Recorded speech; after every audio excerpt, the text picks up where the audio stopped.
Okay, welcome to our third episode of Belly to Belly Sales Stories. And this episode is called Don't Fear the Third Party. So if you're new to sales, what that means, third party, is it's anybody who's not present during your sales presentation, who has the ability to influence the person you're talking to and kill or have them cancel the order. And it's called the third party killer or third party influence. And it can be frustrating in this business. I want to talk a little bit about don't fear the third party. So let me turn this off. And remember to follow and like and subscribe to the channel. If you subscribe, as I post new ones, you'll be getting a notification. I don't have millions of subscribers. So if you just look at my name, it only gives you the last couple I've posted. But if you subscribe, it'll give you access to everything. And hit the like button. It helps other people find the content and helps that algorithm. And if you have any comments or questions that you want me to address, just put those in the comments folder and I'll address them in further episodes. So when you talk about a third party, let's break down what that is. So first of all, there are three groups that are the most influenced by third parties. Anybody can be influenced by a third party. Someone that they talk to at work at the water cooler, somebody at a club that they belong to. But there are three groups that tend to be more influenced by a third party than any other. And those three groups are the very old, the very young, and single people. Obviously, the very old are influenced by their children. The very young are influenced by their parents, and single people because they're just looking for a sounding board because they don't have a partner in their life. So they tend to have a brother, sister, friend, family worker, ex-boyfriend or girlfriend that they might run things by. So when you have one of these people that you're doing a demonstration or anybody that you think might be influenced by someone else, and don't bring up the third party early on. Well, folks, do you have somebody else that you need to talk to make this decision? Because then you're creating an objection. They'll say yes, and now you've made an insurmountable wall that you can't cross to get the sale because you gave them the objection. If someone truly has someone that they're going to consult for the purposes of making a transaction with you, 9 out of 10 times they're going to volunteer that information to you up front. They're not going to hide it from you. They want to be open with you. So don't create an objection by asking. But if you get in and you've made the sale and you think that this person might be influenced by someone else, simply ask them, hey folks, who are you going to tell first about your new windows or your new siding or your new roof? And the person they name when you ask that question, that is the person who can influence them and can kill your sale. And then very simply follow up with the next question. Hey, what are they going to say when you tell them that you placed a $20,000 window order? And what you're looking for is things like, I'm not going to tell them, or I don't care what they say, or it doesn't matter. And then that person's fine. And if they say something like, I don't know, they'll probably tell me I'm crazy or I'm foolish or I shouldn't do it. That's the person that needs some help. And that person, you then give them the third sentence, which is, of course they would say that you're crazy or that's a lot of money or you shouldn't do it. They care about you. They love you. And they just want to make sure that things go well for you. They didn't meet me. They didn't see everything you saw. Let's give them a call, or can you tell them about, and you load their lips and you tell them some of the advantages and some of the features of your product and see how they react. And maybe you need to get involved and call those people. The reality about a third party is there's only two sides to this equation. And that means that properly handled, when a third party comes up, you should be able to close this sale 50% of the time. This is a sale that should close at a 50% closing rate because there's only two sides to it. A, the third party has absolutely zero interest in this person spending money.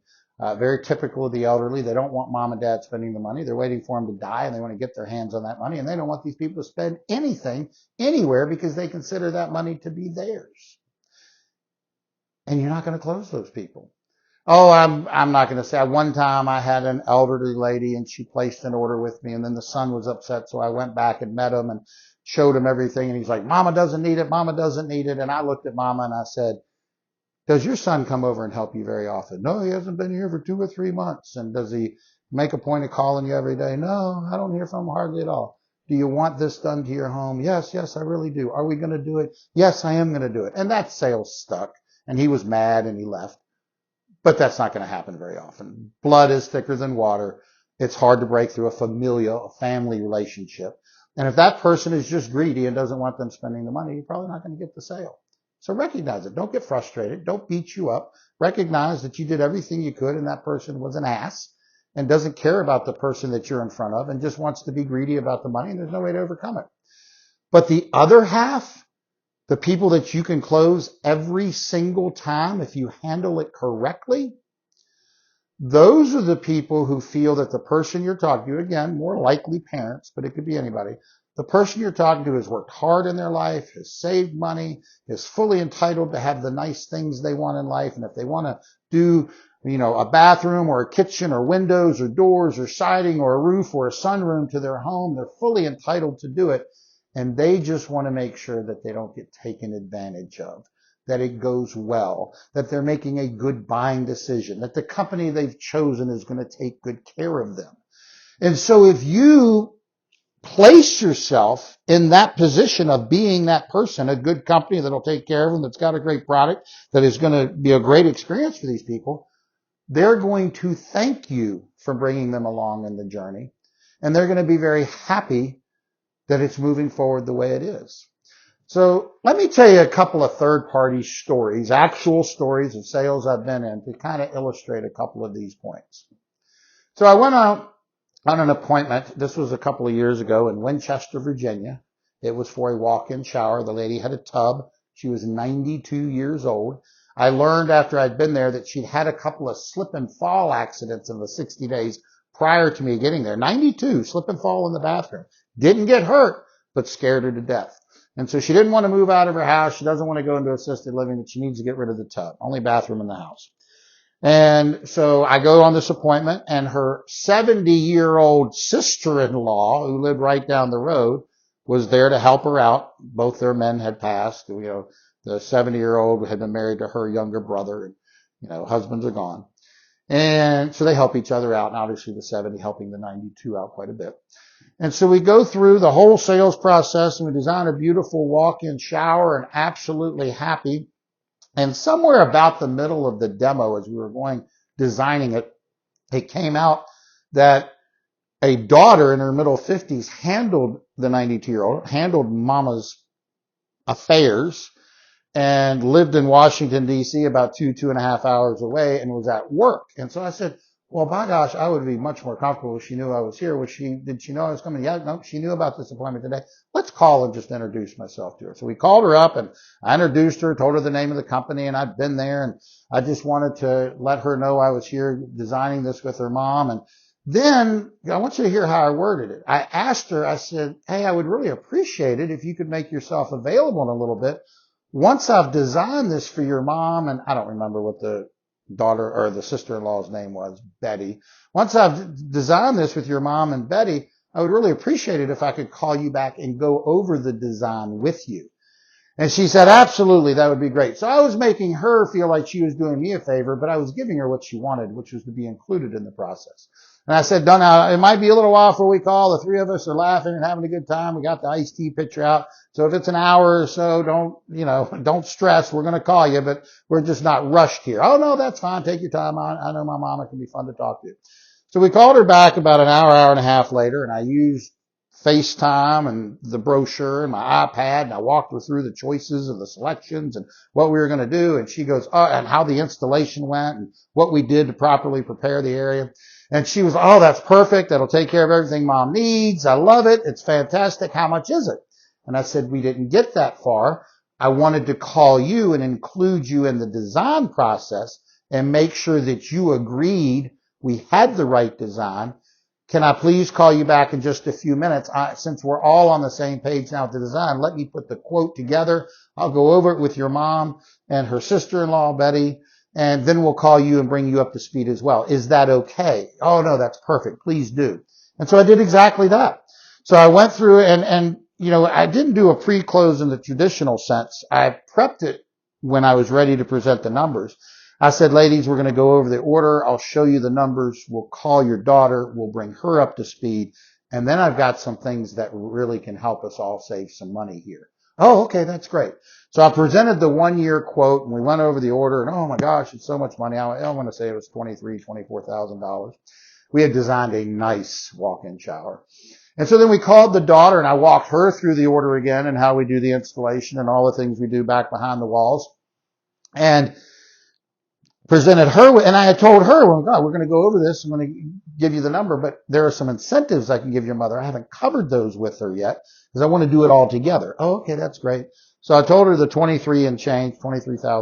Of course, I didn't say 23,000. I said 23,482 is all it would be.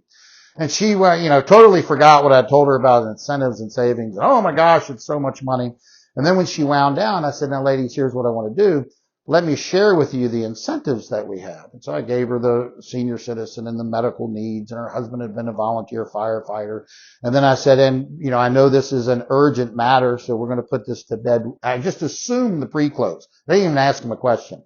I know this is an urgent matter with the previous slip and fall, so we're going to put this to bed one way or the other for safety issues. We're either going to make this work or know that this isn't the solution. So I'm going to give you all the savings. There is some savings that when I don't have to make repeat trips and we save on it, gas and travel expenses and opportunities for me to earn new business from new clients, we don't put that savings in our back pocket. I have the authority to give it to you. So let me cover all those things with you. And so I went from the 1-year quote down to the today price, which was 100% a list. I wasn't into my discounting authority at all. And I put that number and I sat back and it was, it'd taken, $2,900 off, $3,000, something like that. And those three ladies proceeded to have about a 10-minute conversation, and I didn't say, remember, the phone's sitting in the middle of the table, and I got, 92-year-old mom, 70-year-old sister-in-law, daughter and the speaker on the phone, and they proceeded to have a 3-way conversation that I didn't contribute anything to, not one bit. One of them would be like, oh, we really need to do it, and it's so beautiful, and I absolutely love it. And the other one would be like, I know, but it's so much money, and I just didn't expect it to be that. And the third one would be, I know, but we've got to do it. She had the slip and falls. And then they would all change positions. The one that had wanted to do it would talk about how much it was, and the one that was talking about how much it was would be talking about safety, and the safety person was talking about it. This went on for 10 minutes. Finally, the daughter, when they came to a pause, said to Betty, the sister-in-law, said, Betty, is it good stuff? Is it good stuff? And Betty paused for a minute and she said to the daughter on the phone, she said, I don't know how it could be any better. I know it's a lot of money, but I can't imagine anything they could do that would make it any better than what he's shown us. And there was another pause, and then the daughter said, Betty, if you'd go get mom such and such card, mom, we'll just put the third down on the card, and I'll move money around when I come see you next weekend. And the sale was done. That daughter closed that sale for me, and they closed each other, and I didn't have to do anything. And it was all in how I handled it. Let me give you another third-party story. This is early in my window sale business. So I'm in a Jim Walters home. I told you about the Jim Walters homes on another one of these storylines. Those beautiful, perfectly sized home improvement houses, 900 to 1,100 square feet with 9 to 11 replacement windows in them. And I was in this lady was retired. She was a widow. Her and her husband had bought the house 35 years ago, and he passed a number of years ago. It's a Jim Walters home. It's a beautiful spring day. We're sitting in there, and of course I'm in my suit and tie. This is back in the day of jackets and, nice slacks and business shoes and a tie and all that stuff. And they had bought the extra lot next to them, so it was her home and a blank lot and then another Jim Walters home. And her neighbor, as I learned in a little bit, was also a widow, and they'd lived next to each other for over 20 years. And so I'm sitting here doing the demonstration, and after a couple of hours, her neighbor says, well, there's a strange car over there. Let me go check on my friend Mary. And she comes marching out her side door and comes across the blank lot and comes rolling into the house. These ladies were such friends, they would just walk into each other's homes. And it was a spring day, and the main door was open. So she just came cruising through the screen door and went over and poured herself a cup of coffee out of the pot and sat down and said, got a window guy here, huh? Because I was right in the middle of the window presentation, had the window sample open. Whenever a third party shows up in the middle of your presentation, you need to go back to the beginning of your sales process, and you need to clock or check in on each step leading up to where you are. You don't have to go back and do them all. I mean, literally, I had a guy one time walk in on a window presentation. I did with this person very similar. I did with the lady. Hey, how you doing? I'm Harold. I introduced the name of the company. At the time, the name of the company I worked for was number 2 in the country on Qualified Remodelers list, Pacesetter. I've talked about Pacesetter before. So I'd show them Qualified Remodeler and show them how we're number 2 and been in business since 1962. There's the company. And then I'd lean over to the homeowner and I'd go, is this the good neighbor or the bad neighbor? Everybody laughs, little joke. There's my warm up. Then I'd turn to the person who had come in, the third party, and I'd go, I know that this home's about 35 years old. We're looking at the windows. Are your windows the same? Oh, honey, now you're not going to be doing my windows. But that's the inspection. And then now I'm up to the product point, and I talk about the problems my client is having, what we learned on the inspection, and how the window's going to solve it. And I pick up where I left off, and I go in and demo the window. I've had this happen where a gentleman came in, and they all seem to show up at the middle of the product demo. And I did that, and he stayed for about 20 minutes, and he rolled out. No harm, no foul, didn't influence it either way. This lady, though, that was the neighbor of my widow lady, we all love to spend money. And this lady, like most people, loved to spend somebody else's money more than hers. When I presented that price, and we were getting $1,100 or $1,200 for a window back in the 90s, so I presented her with $12,000 or $13,000 to do the windows on her home. That lady got up, looked at me, looked at her friend, looked down at the paper, looked back at her friend and says, that's pretty good. I think you ought to do it. Set her coffee cup in the sink, walked out the door, and walked back over to her house. And sure enough, the lady bought it. I had a very similar situation a couple of months later. Widow lady, Jim Walters' home, middle of the window demonstration. Her neighbor, another widow lady. I thought it was a case of deja vu. And this lady comes rolling over, sits down. I bring her up to speed. And at the end, when she looks at her friend and the paper and at me, this is where the deja vu ended. She looked at me and said, young man, you should be ashamed of yourself. Turned back to her friend and said, that's a ridiculous price for windows. Don't you do it, Mildred. And walked out the door. And I said, well, I guess my sale's dead there. That didn't go like the last one. But see, I was smart enough to not be the one to assume anything. I'd learned that. Always wait for the person you're in front of to tell you what's going through their mind. Don't assume you know what's going through their mind. This lady leaned forward in her chair, turned her head, watched her. There wasn't a blank lot, so her house was right there. Watched her go up the side door and in her own home and shut the door behind her. And then she turned back and goes, she just said that because she can't afford to get no windows. And she bought from me as well. So I didn't assume the fact that third party was going to kill it and talk myself out of the sale. One last story. I'll tell you one I didn't get. This happened recently. I was in a gentleman's house, 72 years old. I learned that, the 94, 95-year-old mother lived in town. His sister, a couple of years younger, lived right in town. So a nice little nucleus of family. And as I progressed and warmed up, I learned that when Dad had died, he had left some money to the son and to the daughter. If they should need things for their home in the years to come, there would be some funds for it. And this gentleman, he was 72, single. I think he'd been single all his life. And he wasn't really doing a good job keeping the home up or cleaning it.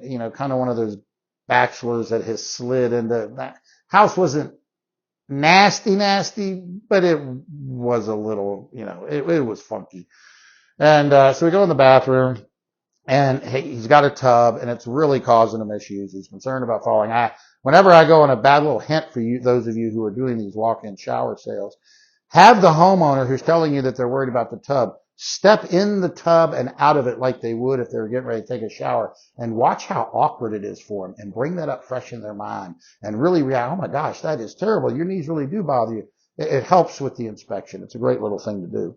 So I had him do that, and he really had an awkward problem. So we laid it out. We were doing a couple of other things in the bathroom, and we put it all together, and I presented him with the price, and he's like, that's really great, and I need to get my sister involved. And she'd actually called earlier in the demonstration, and she knew I was there, and I'd gotten her on speaker and told her we'd call her back. So I was like, well, we promised to call her back. See, I promised her I was going to call her back, so when I got into the close, he couldn't shuffle me out the door to talk to her later. I'm like, well, I promised we were going to call her back. I've got to keep my promise.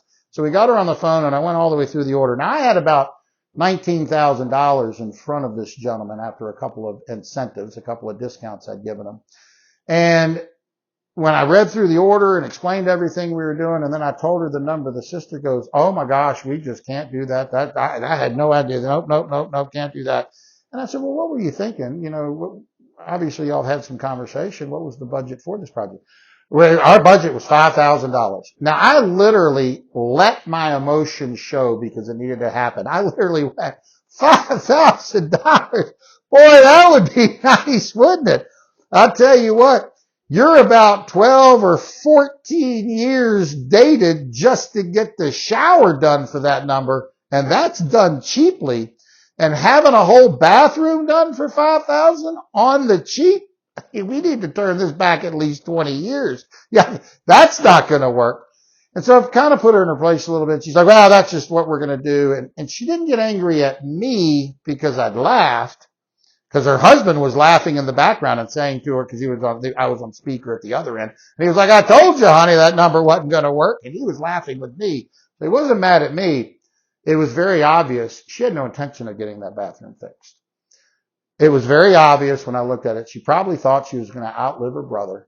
She picked a ridiculously low number so she could tell her brother, "Yeah, we're looking. We've got a budget set. Let's find somebody to do it." And now she was in a position where you say, "Well, these people are ridiculous. They're all overpriced. We can't find anybody in our budget." And the budget was just an arbitrary lowball number she picked so she could look like she was trying to do something, but she wanted to hold on to that money. I literally have no doubt she was expecting her brother, she was expecting to outlive her brother, and that money that was in the account left by their father for the two of them was all going to become hers. And I didn't get it. And that's what I mean about they only go one of two ways. So don't be afraid of that third party. Don't be afraid. Don't be afraid. You're either going to get it if you just show that you're doing a great job, you care, you're a reputable company, you're doing it right, and your price is reasonable, or you're never going to get it because they're just selfish and don't want that money to be spent any way, shape, or form. Don't get frustrated. Just play it right and collect every other one. I promise you that's the way it'll go down. All right. See you on the next one. To belly sales stories.